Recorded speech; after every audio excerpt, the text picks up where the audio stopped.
FORA.tv. The world is thinking.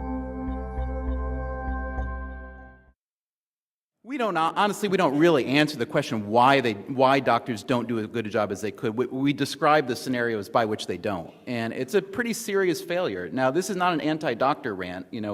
I'd say many of our friends and people we write about all the time are doctors, and they're obviously doing all kinds of amazing work. But the fact is that 160 years after a fellow named Ignaz Semmelweis discovered that you really should wash your hands before you put them inside a person, it's often a failure that persists in hospitals for a lot of reasons. Doctors are busy. They often, and a lot of rooms just aren't designed well. They, the sinks are barricaded by equipment. And there are other people who say that there are psychological reasons that doctors feel that they're not the guys who are going to have or pass on the bad bacteria.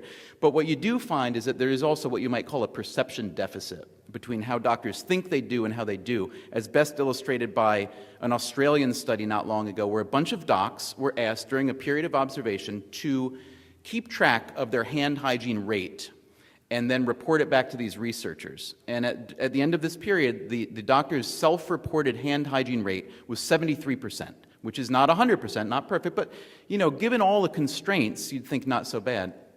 But here's the problem. During that same observation period, those same doctors were actually being watched by nurse spies who had been deputized by the hospital to watch what actually happened. The same docs who said they washed 73% of the time, in truth washed 9% of the time. So you go from 3 out of 4 people who say they do something to 1 out of 10 who actually do. And that is kind of a key kind of idea that we write about regularly, which is the difference between what people say and what they do, what people believe and how they behave.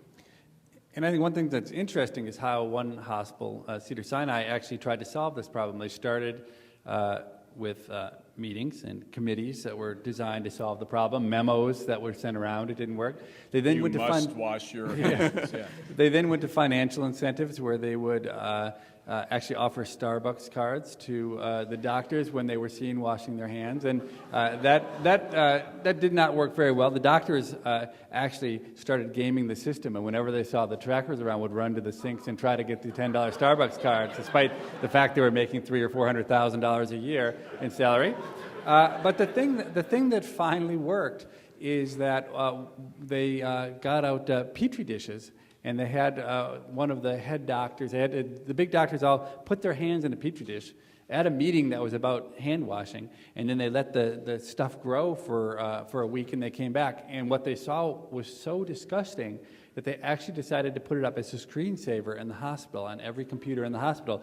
And that, more than anything else, turned out to be the magical weapon which operated through the right kind of psychological mechanisms to induce the doctors and the other caregivers to wash their hands. And that's now been adopted by many other hospitals. It's a funny thing is, so other hospitals email them and say, can we get a copy of your screensaver? You'd think it wouldn't be that hard to generate your own handful of bacteria, but I guess they think there's something magical about that particular hand that they found. Okay.